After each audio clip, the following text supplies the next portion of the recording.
Shalom, peuple de Dieu. Au nom du protecteur des élus du Très-Haut, nous vous saluons et vous présentons nos parfaits vœux de la naissance du roi de Salem. Nous, pasteur Eli Djemma, de l'Assemblée de délivrance et de révélation, venons à vous comme il est de coutume pour partager la parole de vie. Le thème s'intitule « Il est né le roi de Salem ».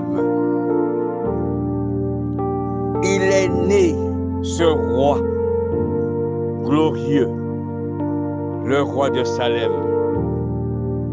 Et pour ce faire, nous allons lire le texte de la version Le Semeur.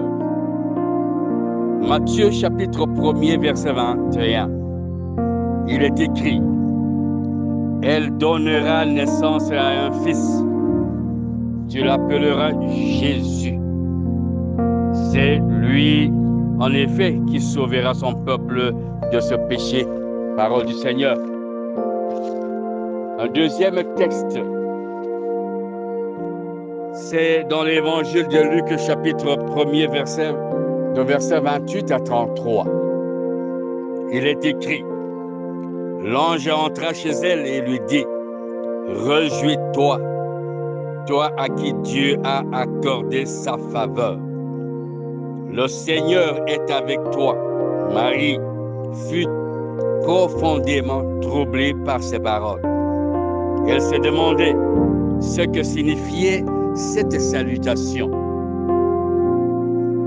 L'ange lui dit alors: N'aie pas peur, Marie, car Dieu t'a accordé sa faveur.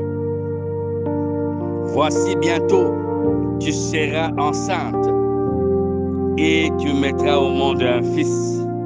Tu le nommeras Jésus. Il sera grand. Il sera appelé Fils du Très-Haut. Et le Seigneur Dieu lui accordera le trône de David, son ancêtre. Il régnera sur le peuple issu de Jacob. Et son règne n'aura point de fin. Parole du Seigneur. Ces Écritures nous révèlent la promesse faite à la Sainte Vierge Marie par l'ange de l'Éternel et la confirmation, nous voulons dire l'accomplissement de cette promesse par la naissance du roi de Salem. Cette naissance que nous commémorons ce jour. L'ange dit à Marie: Réjouis-toi, toi qui Dieu a accordé sa faveur. Sur la terre, il y avait des femmes à cette époque. Il y avait plusieurs femmes. Il y avait des femmes pieuses. Il y avait des femmes consacrées. Il y avait des femmes pleureuses. Il y avait des femmes prophétesses. Il y avait des femmes prêtresses. Mais le choix de l'Éternel est tombé sur la Sainte Vierge Marie. D'elle est né le roi de Salem, celui dont le nom s'appelle Jésus, qui signifie l'Éternel est, ou l'Éternel donne le salut. Mais qui est Jésus? L'évangile de Jean nous révèle la nature de Jésus, ce qu'il est. Dans Jean chapitre 1er, verset 1er, il est écrit: Au commencement était celui qui est la parole de Dieu. Il était avec Dieu, il était lui-même Dieu. Au verset 14 du même chapitre, il est écrit: Celui qui est la parole est devenu l'homme, et il a vécu parmi nous. Nous avons contemplé sa gloire, la gloire du Fils unique envoyé par son Père, plénitude de grâce et de vérité. Au verset 29 du même chapitre, il est écrit: le lendemain, Jean aperçut Jésus qui se dirigeait vers lui. Alors, il s'écria: voici l'agneau de Dieu, c'est lui qui enlève le péché du monde. Au verset 49 du même chapitre, il est écrit: Maître, s'écria Nathanaël, tu es le Fils de Dieu, tu es le roi d'Israël. Sont là quelques attributs de Jésus-Christ, ce qui est dit de lui par les autres. Mais Jésus lui-même, que dit-il de lui? Nous allons lire Jean chapitre 8, verset 12. Il est écrit: Jésus parla de nouveau en public. Je suis la lumière du monde, dit-il. Celui qui me suit ne marchera pas dans les ténèbres, il aura la lumière de la vie. Ici, Jésus-Christ s'est dit la lumière du monde. Dans Jean chapitre 10, versets 7 à 9, il est écrit: alors il reprit: vraiment, je vous l'assure, je suis la porte par où passent les brebis. Tous ceux qui sont venus avant moi étaient des voleurs et des brigands. Mais les brebis ne les ont pas écoutés. C'est moi qui suis la porte. Celui qui entre par moi sera sauvé. Il pourra aller et venir librement. Il y trouvera de quoi se nourrir. Ici, Jésus se dit, il est la porte des brebis. Au verset 14 du même chapitre, il est écrit: moi, je suis le bon berger. Je connais mes brebis et mes brebis me connaissent. À ce verset, il s'appelle le bon berger. Jean chapitre 11, verset 25, il est écrit: je suis la résurrection et la vie, lui dit Jésus. C'est lui qui place toute sa confiance en moi, vivra même s'il meurt. À ce chapitre et à ce verset, Jésus s'appelle la résurrection. Jean chapitre 14, verset 6, il est écrit: le chemin, répondit Jésus, c'est moi.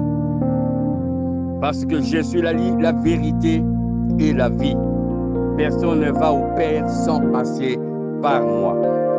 Au Jean 14, Jésus s'appelle le chemin, la vérité et la vie. Bien-aimés dans le Seigneur, la Sainte Vierge Marie a donné naissance au Prince de la paix. Marie a donné naissance au porteur d'amour, parce que lui-même est amour. Elle a donné naissance au porteur de paix, parce que lui-même est le prince de paix. Marie a donné naissance au porteur d'unité, parce qu'il est celui qui nous a réconciliés avec le Père. Lui, le prêtre par excellence, qui a pour fonction d'être intermédiaire entre Dieu et les hommes.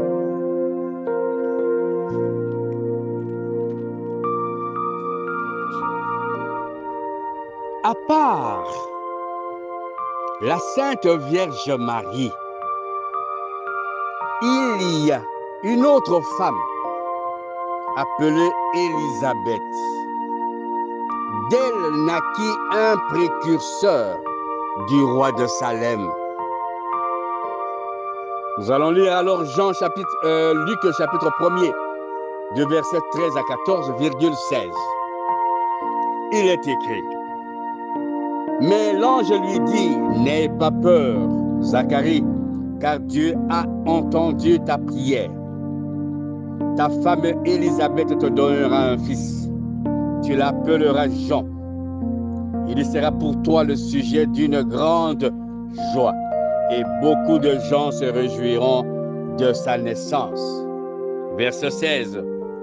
Il ramènera beaucoup d'Israélites au Seigneur, leur Dieu. Parole du Seigneur.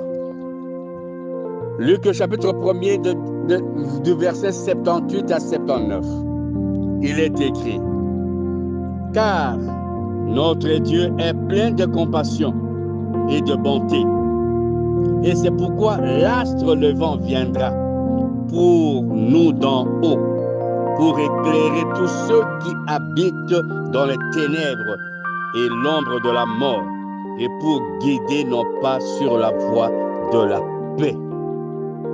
Et Jean de clarifier ses propos face à ses détracteurs dans l'évangile de Jean chapitre 3 verset 28. Il est écrit: Vous êtes vous-même témoins. J'ai toujours dit, je ne suis pas le Christ, mais j'ai été envoyé comme précurseur. En sa qualité de précurseur, il a véritablement ramené beaucoup d'Israélites au Seigneur. Et dans l'évangile de Luc chapitre 3, du verset 3 à 14, Jean a résumé son enseignement en ces termes. Jean disait à ceux qui venaient en foule se faire baptiser par lui. Jean leur disait: Espèce de vipère, qui vous a enseigné à fuir la colère de Dieu qui va se manifester?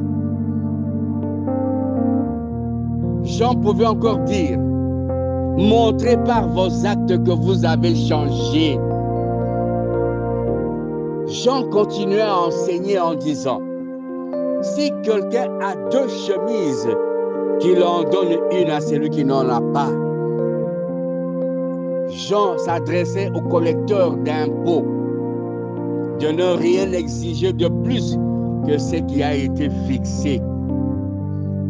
Et Jean va s'adresser aux soldats en disant de ne pas extorquer personne à tort. Voilà résumé l'enseignement de Jean. Et cet enseignement, pour ceux qui ont considéré cet enseignement, ont quitté les ténèbres de l'extorsion, ont quitté les ténèbres du vol, ont quitté les ténèbres de l'égoïsme, ont quitté les ténèbres des mauvais actes, et ils en ont été changés. Bien-aimés dans le Seigneur, Marie et Marthe, je veux dire Marie et Élisabeth, nous ont montré le don qu'elles avaient reçu. À la Sainte Vierge Marie, son don s'appelait Jésus-Christ. À Élisabeth, son don s'appelait Jean. Toutes ont donné des naissances au don qui a été caractérisé par l'unité, la paix, l'amour, le partage, la réconciliation et l'équité. Une question cependant crie à mes oreilles pour l'instant, pour te demander et pour me demander moi-même. Et toi, qu'as-tu donné naissance au monde? Toi qui m'entends maintenant, tu as donné naissance à qui et à quoi? Est-ce que tu as donné naissance à l'esprit de rébellion? Est-ce que tu as donné naissance à l'esprit d'insoumission, à l'esprit de division? Est-ce que tu as donné naissance à l'esprit de tribalisme ou de régionalisme, ou bien tu as donné naissance à l'esprit de tuerie. Jean pouvait dire à la foule, espèce de vipère, qui vous a enseigné à fuir la colère de Dieu qui va se manifester. Comme hier, dans le temps, à l'époque de Jean, il en est de même aujourd'hui à notre époque. La colère de Dieu est là. Elle est là avec nous. Elle va se manifester très, très bientôt. À toi et à moi de fuir la colère de Dieu. Ainsi, Luc chapitre 4, versets 25 à 27, pouvait nous rappeler, voici la vérité, je vous le déclare. Il y avait beaucoup de veuves en Israël à l'époque d'Élie, quand pendant 3 ans et demi, il n'y avait pas de pluie et qu'une grande famine a sévi dans tout le pays.